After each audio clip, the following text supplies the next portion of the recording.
as raças adâmicas que povoaram a Índia, Europa, Eurásia e por aí. Mas lá, as tradições chinesas apontam para um Deus único, casualmente. Os Vedas, os Upanishads na Índia, um Deus único, casualmente. Os hebreus judeus, casualmente. A mitologia grega tem diversos deuses, mas tem um, que é o que manda, casualmente. O ser humano tem instintivamente, e a ciência não tem ainda procurado esse assunto. Por quê? Porque o cientista sabe que ele entra numa seara que, se ele passa a vida e não consegue provar, é o nome dele que está em jogo. O Einstein passou por isso. Quando aos 25 anos escreveu a teoria da relatividade, primeiro a especial e depois a geral, muitos anos depois, ele carecia de provas.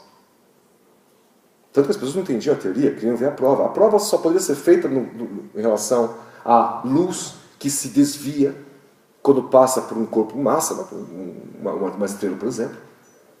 Tinha que ter o eclipse solar para fazer o teste. Houve alguns. Na primeira tentativa, o céu nublado.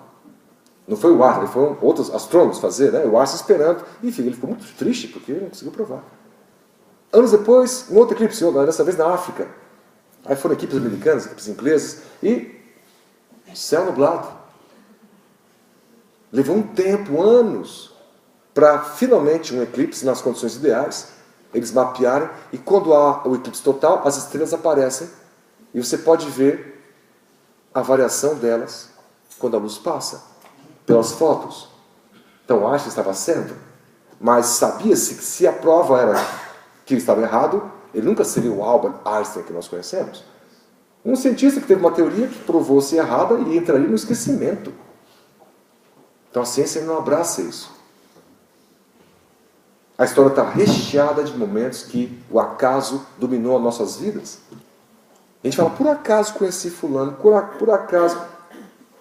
Parece minha mãe, que estava assim, católica, desesperada, via espírito por um lado, foi tudo, sou louca. Meu pai falou, calma. Vou te levar no centro espírita, lá na vida que tem no centro da cidade. E foi. E chovendo. Eles precisam me contar essa história. E não achava o centro. Parou para perguntar, na chuva, onde é que é o centro espírita tal? A pessoa fez assim, esse, né, na frente do centro. A mãe católica entrou. Esses aí estão, né? Negócio de mesa branca. Na época ainda tinha mesa branca. As coisas assim, né? Tipo do brasileiro. Das afros religiões que se misturavam, mesclavam com as religiões da espiritualidade em geral. Né? O acaso fez vocês estarem aqui na noite de hoje. O acaso. Né? Fez vocês conhecerem as pessoas com quem vocês conhecem. O acaso. Como foi o acaso toda a história do monoteísmo? Como foi o acaso as rotas do comércio começarem e os árabes, como estavam no centro do mundo naquele momento, foram os responsáveis. O burro já era um animal importantíssimo nessa época, e depois o camelo, que carrega por 150 km num dia 2 toneladas de peso de alimentos, de especiarias, de minerais, de metais. Mais à frente, nós já estamos chegando a quase o período do Império Romano. Alguns grandes impérios nasceram, floresceram e morreram. O Império Romano graçando, e as rotas comerciais. E a dinastia Han, na China, o monarca manda um emissário para fazer parcerias com o Ocidente. E em algumas rotas da seda, então a seda, a roupa, toda uma troca cultural entre os habitantes do nosso globo. Por acaso, nós aprendemos com os chineses o papel. Por acaso, podemos levar produtos que estavam na Europa para a China, que lá não existiam. Por acaso, trocamos informações filosóficas. Você imagina um chinês, um indiano, um europeu conversando numa transação econômica, cada qual com seu conceito de religião, trocando informações. É a globalização. Era o Facebook da época. Não é? Tenho seda para vender. As pessoas vinham, trocavam informações, tal, postavam, né? Compartilhavam. E essa rota foi fundamental, porque o sal do Saara foi para o Império Romano, eles puderam absorver o sal. O arroz da Ásia foi e serviu de base para todo o resto da alimentação. Os sumérios, nessa época, já tinham estipulado o dia, como eles usavam o 12 e não o 10 como padrão de fechamento. Nosso dia tem 24 horas, 2 blocos de 12. Nosso relógio, a hora são 60 minutos, é um múltiplo do 12 por 5. Então nós absorvemos várias coisas que os sumérios criaram, que foram, por acaso, fundamentais para o ser humano evoluir. Fibonacci percebeu, muito à frente, muito depois, que os algarismos árabes eram fundamentais para se fazer as contas do comércio. Então eles viraram padrão no mundo todo. Nós usamos hoje os algarismos árabes, né, para fazer as contas. Eu falei para uma criança lá na ONG, ele falou: tio, o senhor está muito errado. O algarismo é brasileiro. Eu falei: você está certa, porque por ser menina eu não vou nem questionar. Senão não termina nunca. Né? Não termina nunca. Os chineses misturam carbono, salitre, o que em elementos químicos é como se fosse o nitrogênio, o potássio, algum outro, o oxigênio. E nós temos a pólvora. Os europeus, primeiro do Islã, têm contato com isso, adoram essa experiência e, evidentemente, usaram contra os cruzados, os cristãos que queriam invadir. Então, nasce ali a pólvora. E os europeus adoraram isso. É sensacional. Você aperta o negócio, explode, outra pessoa morre. É muito mais fácil do que enfiar a espada dentro e dar-lhe pólvora para matar todo mundo. E a vida vai florescendo. E por acaso uma experiência passou para o outro, para o outro, para o outro, e nós chegamos, e fomos chegando aonde nós chegamos. O cristianismo já virou religião de perseguida, já no Império Romano, lá no século IV, a religião oficial. 3 séculos depois, o Islã junta os muçulmanos, uma área gigantesca, maior que o Império Romano, sob o sol de uma única religião. Essas situações da história foram fundamentais, gente, para manter um espírito de corpo. Né?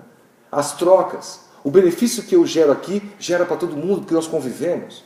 A criação, a invenção de alguém aqui, beneficia todo mundo, porque nós convivemos. Não há mais barreiras num mundo globalizado. E a última barreira cai definitivamente lá no final do século XIV, 1492. Cristóvão Colombo passa o chapéu para um monte de reis, consegue que o rei da Espanha financie, ele sendo italiano, e se manda para as Américas. E descobre as Américas.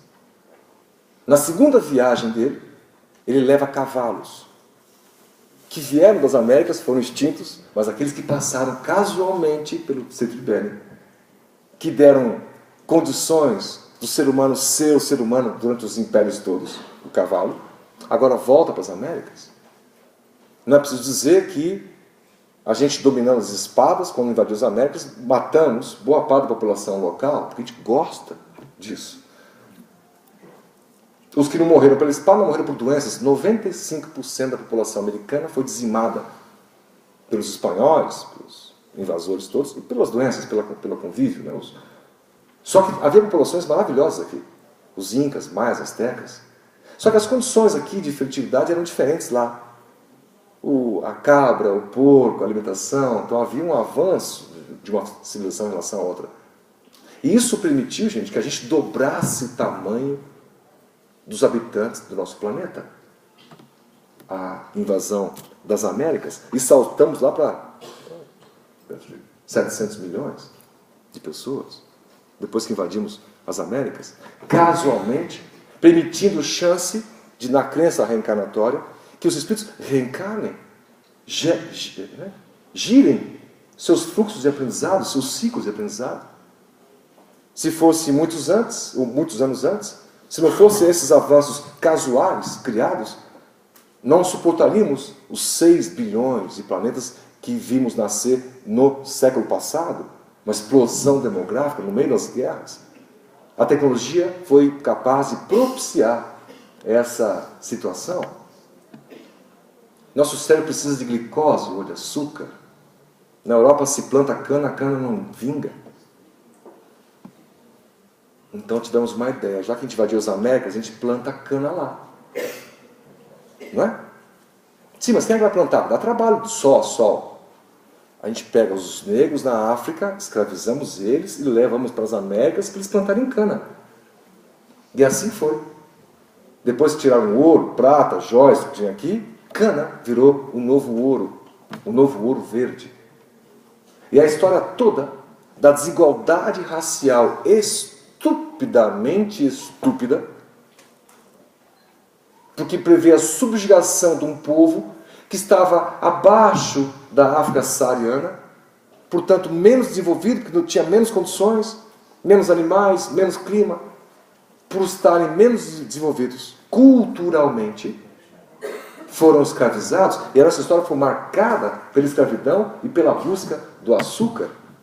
É impressionante como nós conseguimos fazer isso, mas esse contato foi fundamental. A batata veio dos Andes, e agora está no mundo todo, na Europa toda.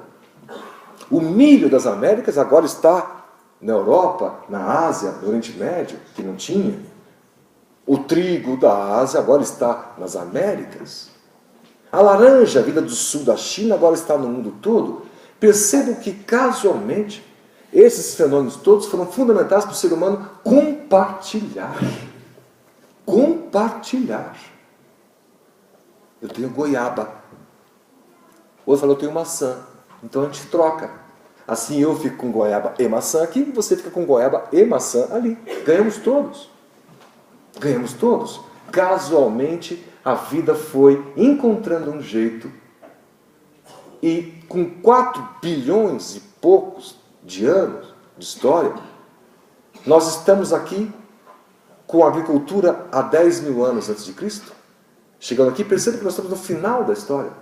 Nós, seres humanos, chegamos aqui no finalzinho dessa história, que está ainda começando. A gente vê os intelectuais e fala, nosso ser humano, vê a internet, vê um chip de computador, falando, meu, como a gente é avançado. A gente acabou de chegar no planeta. E em 1700, 70% da nossa energia era gasta com músculo, trabalho braçal.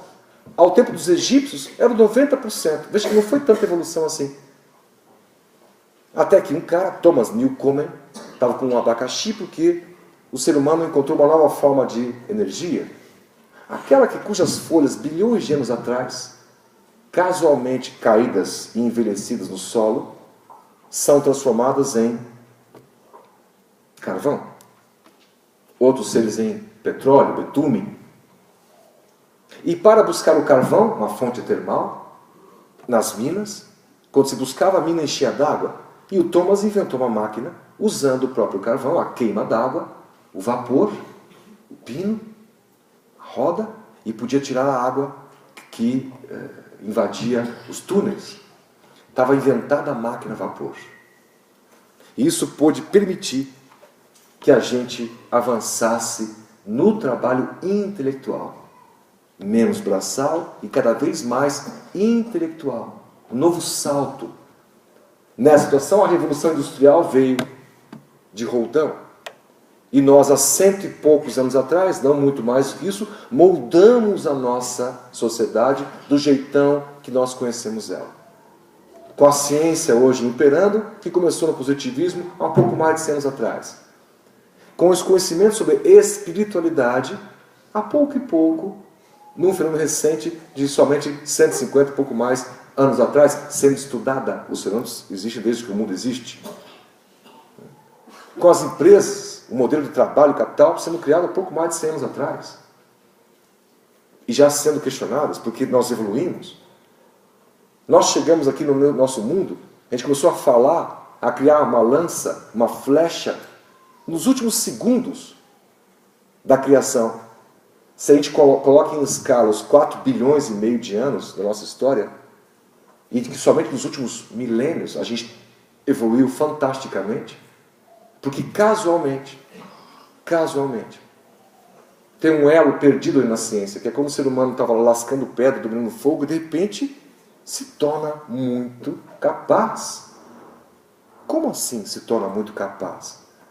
A ciência não sabe explicar esse salto que nós demos para uma sociedade agrícola, sem nenhuma tecnologia,